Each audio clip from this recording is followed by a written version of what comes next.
कभी सोचा है कि क्या कोई ऐसी चीज हो सकती है जो एक ही वक्त में दुनिया की सबसे मजबूत चीजों में भी गिनी जाए और सबसे कमजोर चीजों में भी? आज हम मकड़ी के इसी हैरान कर देने वाले विरोधाभास को सुलझाने वाले हैं। जहां एक तरफ विज्ञान उसके धागे को स्टील से भी मजबूत बताता है, तो वहीं एक पुराना ग्रंथ उसके घर को सबसे कमजोर कहता है। तो इस पहेली को सुलझाना शुरू करते हैं, है ना? अच्छा, अगर ये सवाल पूछा जाए कि स्टील से भी ज्यादा मजबूत क्या होता है, तो दिमाग में क्या आता है? शायद टाइटेनियम या कोई और बहुत ही मजबूत धातु। सही कहा ना? लेकिन असली जवाब वो तो हैरान कर देने वाला है। अगर हम वजन के हिसाब से देखें ना, तो मकड़ी का जो रेशम होता है वो स्टील से 5 गुना ज्यादा मजबूत होता है। जी हाँ, 5 गुना। और इसी वजह से इसकी इस जबरदस्त ताकत के चलते साइंटिस्ट्स इसे एक नाम देते हैं, बायोस्टील। ये सच में कुदरत का एक इंजीनियरिंग कमाल है, एक ऐसा ऑर्गेनिक मटेरियल जो इंसान की बनाई सबसे मजबूत धातुओं को भी पीछे छोड़ देता है।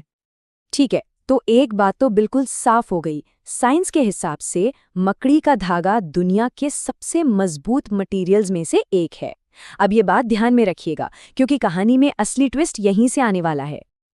अब जरा वक्त में पीछे चलते हैं, करीब 1400 साल। एक बहुत पुराना ग्रंथ है कुरान, जो मकड़ी के बारे में कुछ ऐसा बताता है जो आज की साइंस की इस खोज से एकदम उलट लगता है। और बस यही है वो पहेली जिसके बारे में हम आज बात कर रहे हैं।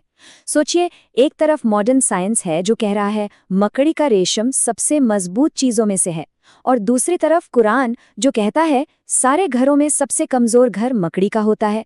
मतलब ये दोनों बातें एक साथ सच कैसे हो सकती हैं? ये तो एकदम उल्टा है।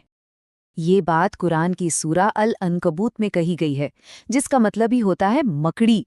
और यहाँ पर शब्दों पर गौर करना बहुत बहुत जरूरी है, क्योंकि पूरी पहेली का जवाब इन्हीं शब्दों में ही छिपा हुआ है। तो सबसे अहम बात, यहाँ पर ये नहीं कहा गया कि धागा सबसे कमजोर है। अगर ऐसा कहा गया होता तो ये तो सीधा सीधा साइंस के खिलाफ होता और गलत भी साबित हो जाता। नहीं, उसमें बहुत साफ साफ कहा गया है सबसे कमजोर घर।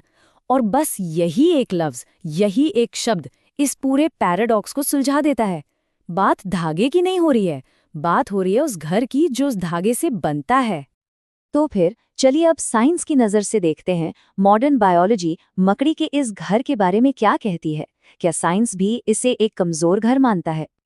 अच्छा, तो सबसे पहले तो फिजिकली देखते हैं, एक घर का असल काम क्या होता है? धूप से, बारिश से, हवा से बचाना। पर मकड़ी का जाला, वो इनमें से कुछ भी नहीं कर पाता। ना बारिश से बचाता है, ना धूप से, और हवा का एक तेज झोंका आए तो बस तबाह हो जाता है। यानी एक शेल्टर के तौर पर तो ये बिल्कुल फेल है। लेकिन कहते हैं ना, घर सिर्फ चार दीवारी नहीं होता, घर तो उसमें रहने वाले रिश्तों से बनता है। तो सवाल ये उठता है कि उस घर के अंदर जो फैमिली है, उसका क्या? क्या वो रिश्ते मजबूत हैं? क्या वो सुरक्षित हैं? और यहीं पर बायोलॉजी एक ऐसी सच्चाई सामने लाती है जो सच में चौंका देती है।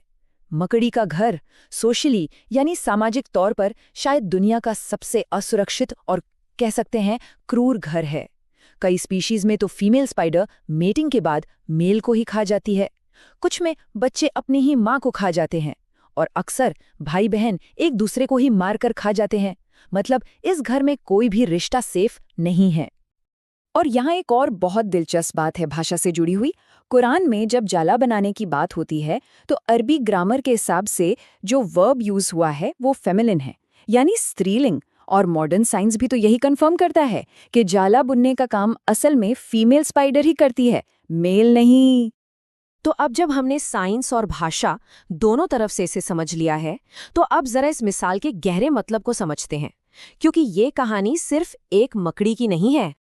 तो लीजिए, ये पहेली सुलझ गई। धागा यानी सिल्क वो फिजिकली बहुत ही ज्यादा मजबूत है, जैसा कि साइंस कहता है। लेकिन घर यानी मकड़ी का जाला वो फिजिकली भी कमजोर है और सोशली भी, यानी सामाजिक तौर पर भी बेहद असुरक्षित है, जैसा कि कुरान में कहा गया है। मतलब दोनों ही बातें अपनी अपनी जगह पर बिल्कुल सही हैं। और आखिर में ये आयत सिर्फ मकड़ी के बारे में नहीं है, बल्कि ये एक गहरी मिसाल है। ये उन लोगों के बारे में है जो किसी झूठे या गलत सहारे पर यकीन कर लेते हैं।